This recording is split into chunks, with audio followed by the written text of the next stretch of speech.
What I would tell my younger self today, in the early days of struggling with mental health, specifically in my 20s and my 30s, when maybe I didn't think I had a problem, where I thought I could sugarcoat it, ignore it, where I thought that alcohol and substance abuse was the only way to cure it and to be happy. Why am I choosing? I guess I'm choosing to talk to my younger self today in the respect that I would say to him, it's okay, it's not your fault. I think the weight I carried with me for most of my life is that it was always my fault, and I always felt ashamed of myself because I had a problem. I had so much self-loathe. So if I spoke to him today, I would say that it's okay, you're gonna be okay. What do I hope others see in this reflection? I guess I'm passionate. One of the reasons when we're doing Walk With Me Brother in April 2026, when we're going to effectively run and walk, go across the country, when we're going to go across the country on foot, one of the reasons I wanted to do that in mind was that I wanted to definitely outreach to 16 to 25 year olds specifically, because I feel like that's the area of your life when you don't have everything figured out, where there's a lot of questions that you're going to ask yourself, where there's such a high suicide rate in that age group. There's so much pressure, I feel like, today, more so than probably even in my era with social media and expectations, and there's more millionaires now, and you've got to do this, and you've got to meet the right person, and you've got to look the right way. Definitely more pressure in today's world than when I was younger. So I would say to my younger self, if I was living through this again, I would say that it's okay. You don't have all your shit figured out yet, but that's okay. You are gonna go through it. You're gonna go through hell, probably. You're gonna go through hardship, and it's okay. One of the reasons why we're doing the walk, the run in mind, is because I wanted to specifically stop off and speak, with groups at schools, and hopefully people within that age demographic does see this content and does kind of reflect on that. What was I like at that age? I thought I knew it all. I thought I had everything figured out. Didn't really look too much into the future. Blitzed up my body, abused my body. Didn't really care the consequences. Looking back now, time is my biggest fear. Time is my biggest enemy right now. At the age of 45, I'm now struggling to think like I don't have enough time to do all these things. You become more conscious of your health, all those mistakes that you've made. I just feel like stress in itself is a killer. So not having those stresses when you hit your 30s or your 40s. So you're not going to have it all figured out. You are going to take risks. You are going to make mistakes. And I would say it's okay. Don't put too much pressure upon yourself. Don't mirror your life to somebody else's, certainly those on social media.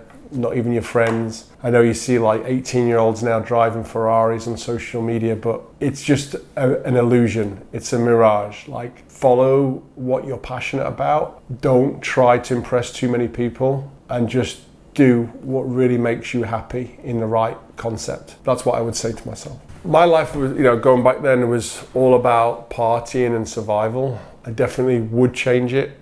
People say that they wouldn't change it. I would. I didn't study. I didn't do the things that I would tell my kids to do now. I would stay away from the people that just used me. I would only put my time and energy into those people who deserved it. And this is not something that I did. So these are the things that I would tell my younger self. Steer clear from those people who just want to take advantage of you. I've always been pretty entrepreneurial. I've always been pretty adventurous. I left home at like 16, 17 years old. So from there on, I've kind of been on my own. But again, looking back, I probably wouldn't do that again. What would I say about mental health and asking for help?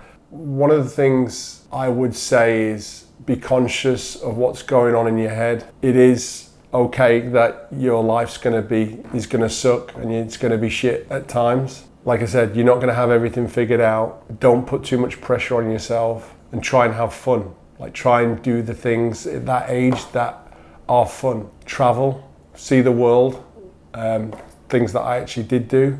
Which I'm very grateful for, and just put your time and energy into those relationships that are deserving. What would I tell him about relationships and trusting people? I would definitely tell him friends are going to come and go. Your life's going to work in so many different chapters. The friends that you have today may not be your friends in a year or 10 years from now. If they are, great. But definitely be open-minded, be adventurous. But also, I would probably, looking back, put a lot more time and energy into those people who were good to me, who were good friends, who were good people, and the relationships which I sacrificed by. A lot of the time I would just kind of leave. You know, I was leaving from city to city, country to country, and just leaving those people in the past, and that's something that I regret. So put your time and energy into those people that are deserving. You'll know in your gut who they are. You'll know if they're good for you, if they're bad for you. You'll know right now if you're in a relationship with someone you see a future with. If you don't, I probably wouldn't put the time and energy in. I think if you are in a relationship with someone, you've got to want the same things. Don't try and change someone else, just like you wouldn't want to be changed. Don't settle. I think that's a thing that I've kind of always done in my 20s. I was settling. Never settle, and just set yourself big goals and ambitions. And I don't think I really did those in my 20s and 30s so much, maybe more so in my 30s. But in my 20s, I was just more about living for today versus tomorrow. How would I reassure him during the hardship days? I would focus in on the qualities that I possessed. I would tell him to not be so stubborn, not be so selfish, but also at the same time, I would, you know, if he did make a mistake, then just to own it, apologize and move on. And then a lot of the times back then, I didn't. I was just too pig-headed or stubborn to kind of ever apologize or make amends. And unfortunately that doesn't always work. What would I say to help him feel less alone? I would tell my younger self to focus on the qualities that I have, such as you're a good person, you've got a good heart, you are there for others. Yeah, you like to have fun, but do fun. You know, it doesn't have to be 7 days a week. Maybe it could be just 2 days a week. You don't have to abuse your body. And when you are feeling alone, just remember the qualities that you possess and the people who love you and are friends there for you. A lot of the time, I've always stressed out about the things that I can't control. And one of the things that, you know, I would have panic attacks, anxiety attacks, and 99.9% of the time, those things would never happen, or things that were beyond my control. And as I got older, I always tell myself now, I'm not going to worry about it in 5 years' time. Don't spend 5 minutes worrying about it. I think if you're trying to chase the dollar, then that's a problem. The money will always come if you're working hard and you have a good ethic, but don't